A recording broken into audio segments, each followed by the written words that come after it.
And Brenda Pancakes. I was right. Bro, I said that randomly.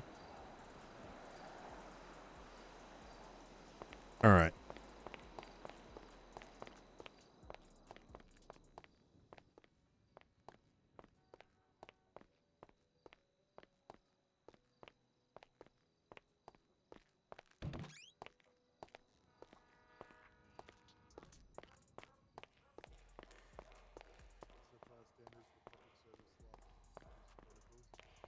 Yo.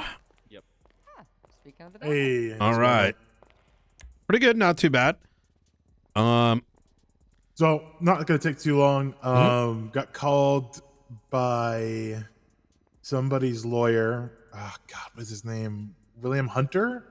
Yeah, via Helen. So I've got some Yeah, concerns revolving around that, but we can discuss that separately. But yeah. I just Yep. wanna, because to be frank, from my side, it just sounds like they're upset that they got caught and I don't think acknowledging Hunter is themselves. upset at all. I can say that with 95% confidence Oh, okay. because he was interrogated. He understood why. Everything was very much explained to him, and I think Yeah. So, with the phone call I had with her last night, I just kind of expressed, because she said she was wondering if there was laws around arrest warrants, and I was like, not really, like Yeah. not specifically arrest warrants. It gets mentioned in a couple places, but there's nothing that outlines what like pertains to it, someone getting an arrest warrant. And what I get from the whole entire phone call is that she didn't like that it's not live in City Hall. And I kind of was like, well, I mean, it doesn't have to be. that's It's I the didn't kind of want the to point. just say that because she was already kind of melting down about it happening. Like, oh, they got detained and they don't know what's happening, and now JJ's worried But why about would it because they? he does. Why would they know about it until the arrest? That's why I'm not like, the way she described it initially was like, I was like, okay, I don't think this is what Brian wants. But then she, like, when I had her spell out the situation, it's exactly what you said what was going to happen. Yeah. Like, they confront him. They It say that was, it's a martial I will arrest tell warrant, you, and he if gets we were arrested. Walmart, we would get a star. So I will say that I don't want to go too deep into it just in case for conflictions and whatnot. Right. Unless you and Roman, if you want to hear the details, just know that if it goes to, there's a lot of oddities surrounding this. If it involves Helen, technically I wouldn't be able to take it because some oversight for her in a way. So I gotcha. So, this is all documented, by the way. We have the initial incident. We have the warrant with all the details on it. Like, our template is like cracked. Expiry date, when it was initiated, what incidents, blah, blah, blah, blah, blah. So it kind of serves as like a executive summary. This is not only just for us, for internal housekeeping, but also, in the event it's produced or needs to be, looked at in a court case. When it was told to him, he was not in cuffs. He was not detained. I actually stood in front of him and explained it all before I said, I'm going to put you into cuffs to serve this warrant, giving him plenty of time to even get in the car, to be honest.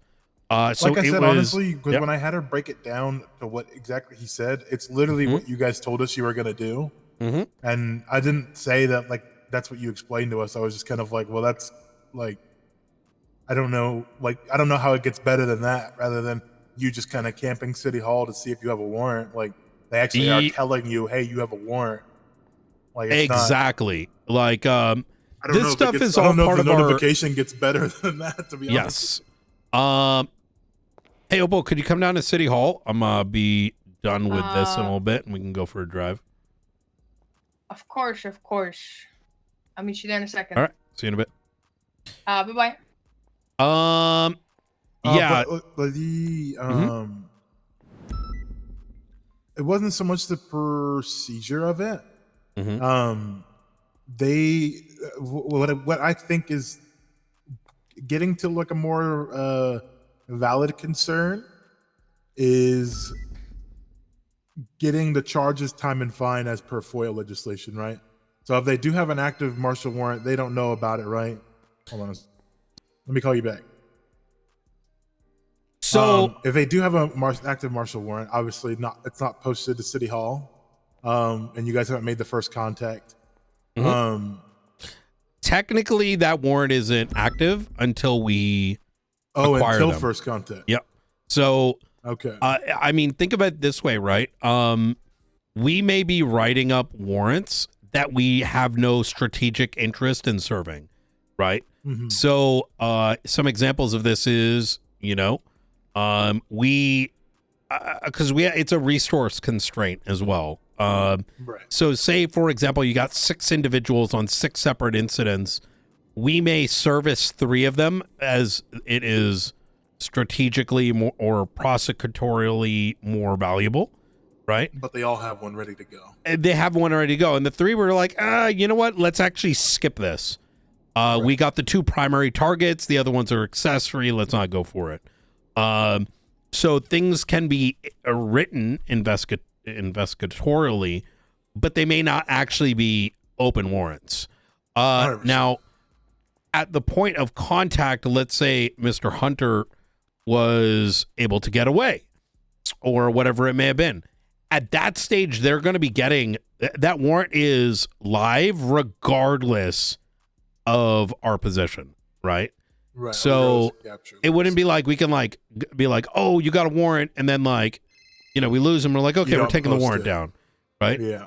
And fundamentally, this martial warrant intent is the alternative approach, because my job is, looking after the state. If these are faceless assets or assets of the archivist or any of these higher end entities, our only other option would be to start pushing it on the docket.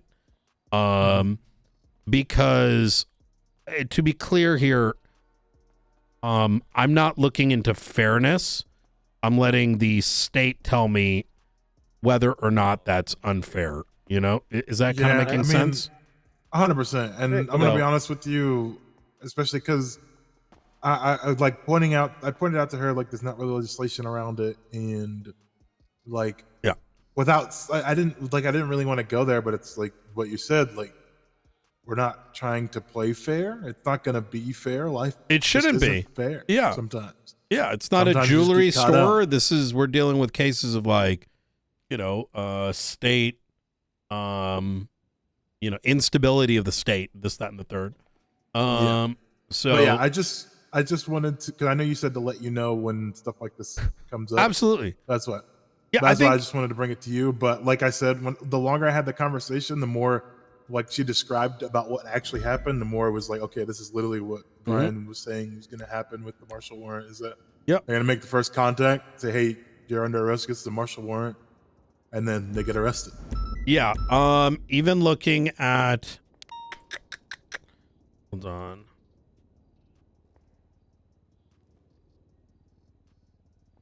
Yeah, even the template itself is designed in such a way that we don't unintentionally violate someone's rights. Because in theory, right, technically speaking, listen, I'm just going to be rather blunt about this. The law allows us to pick people off the street for investigatory reasons as long as we press charges, right? 100%. So this goes beyond the bar. Was this is what they're doing isn't crazy, and that was the only point. The only point I wanted cleared up was about the warrant being active or not. And again, there's no. Let me call you back. There's no regulations as to when you have to post a warrant, this, that, and the third. And I also wouldn't think it would make sense to have those regulations. No, absolutely not. But I mean, you guys are. It's not like you guys aren't doing your job as you should be. Yeah, he was advised. Taking it a step further, rather than making them sit at City Hall all day, they're going to be waiting for a marshal to come walk up to them and say, "Hey, exactly that." Yeah, he was, just to reiterate, it was verbalized before detention. We didn't even before any physical contact was made. And then upon arrest, he was interrogated. in which he was told each and every charge and the particular incident that those charges were for, which is how she even knows what the arrest is for, right? And Yeah. taking a look at, give me a second here. I can't look it up right now. We've got an entire log of date, time, this, that, and the third, how to go through. Like, think of it as like an after action report. So, 100%. Like I said, I'm personally not worried about you guys having the work done. Yeah. I think when it comes down to it, and if her FOIA gets processed, and she will see the work that you guys have put in, and yeah, it's not really much to dispute beyond that. Yeah, I think it's different, so I think it can be confusing. Since people are used to a certain thing. Different and unfair isn't unlawful. I hope that people start to recognize that these things are better than the alternative, which would be these cases going on the docket, expanding into continuances as they continue to do activities for, for the state actors. Well. And exactly. So, and at which state they're just going to fuck their client, if I'm going to be real. Same goes with state of the enemy of the state. Most of the conversations that got up, I'm like, listen, brother, like, do you want us to start charging terrorism and treason? Right. Yeah. Like, and then give the DOJ the latitude to charge you for more than, $500,000. Right. Like, yeah, like that's kind of like, that was a lot of the sentiment of people who were concerned about it that I brought to them. I was like, look, if this doesn't go through, you're just going to get treason and terrorism more often. You're going to be in jail more often. You're going to spend exactly. Could you imagine how many people start going up for bail on that? Oh my God. So what we did is we created a higher standard to say that enemy of the state's going to require, like, we have to actually go out there and produce a report, and then actually display a pattern. The alternative is we just say, hey, this guy bad, here are 3 incidents, treason, go ask for your bail. You know what I mean? Imagine fighting that in court. I mean, yeah, exactly. Back in the day, Miguel O'Marion and someone else who assisted a terrorist had those charges sitting on the docket for 6 months. So, I mean, I don't think people want that. Yeah. So, especially, like, I don't know. It feels like the people who always get mad about these things, it's like, you don't want the alternative. I don't think it's mad. I think it's social justice warriors. You know what I mean? Well, I mostly mean, like, bringing it up as like, oh, this is an issue. This is a problem. It's like, well, do you want them to just litigate the shit out of you and you get to deal with all the boring stuff? Because it's fun for them. It won't be fun for you. Yeah. Look, for some sense, some of our targets are contemplating their statutes, right? So I don't think those who are affected are directly concerned. I will raise another point, though, that is concerning, is the FOIA for JJ, given that there isn't an active warrant for him, and it's pertaining to a completely separate incident. So that there's some fishiness occurring surrounding that. In what sense? What do you mean? So we were FOIA'd for quote unquote JJ's Marshall warrant, which, without saying too much, would not have had anything to do with this situation. Nor have knowledge that something like that may or may not exist. It could be out of a fear or whatever, but it does raise questions of, lawyers have to be very careful. Is what I'm where I'm pointing at. I know exactly what you're getting at, because to ask for a FOIA for something means that you potentially know something happened. Mm-hmm. Especially if it's an unrelated incident, right? Mm-hmm. So, but anyways, please do continue to let me know. At the end of the day, I do think that very similar to what I need to do with the mayors here soon, giving them a breakdown of, like, archivist, faceless, what are the threats, et cetera, et cetera. I do think having some of these packets for the general public, I think, is a good thing as well. Someone is not an enemy unless you know why they're an enemy, right? Exactly. So It turns into a sanguine 2.0. yep, maybe we'll do a thing. Hey, they got bombs and nukes. I've Yeah, got pretty a much. quick question for you Yep. before y'all wrap up. Yep, absolutely. We're going through and we're trying to make some of the legislation a little simpler, and with the Mhm. state-assigned authority accounts, we noticed that the marshals have an account. It's not currently listed as one of the protected accounts. Would y'all like it to be listed? I think it should be, since we may be purchasing some things Alright, that need to be off the grid. In what fact, I'm is kind of the glad that we didn't get that current one title property. of it? Ooh, Just SASM account when you go and look at the bank account? yes. Or does And it fully spell out marshals? yeah, that would be a good one. I'm going to be probably spinning off a couple other accounts, one for like food, one for vehicles, so that there's easier accountability and we don't accidentally hit 0 one too many times. So those ones can be unprotected because, well, actually maybe not the vehicle one, because that might be So what I'll do is I'll go ahead and add a little sub provision under this that the San Andreas State Marshals have their own accounts, and then we can list the account titles and the account numbers for the different subsidiary accounts. okay. I like that a lot. Sounds like a plan. Easy. All right. Well, I got to go chat with Opal. She's been waiting there for a minute. So, all Appreciate you, right. man. Hell yeah. Anytime. You ready? Yeah, sure.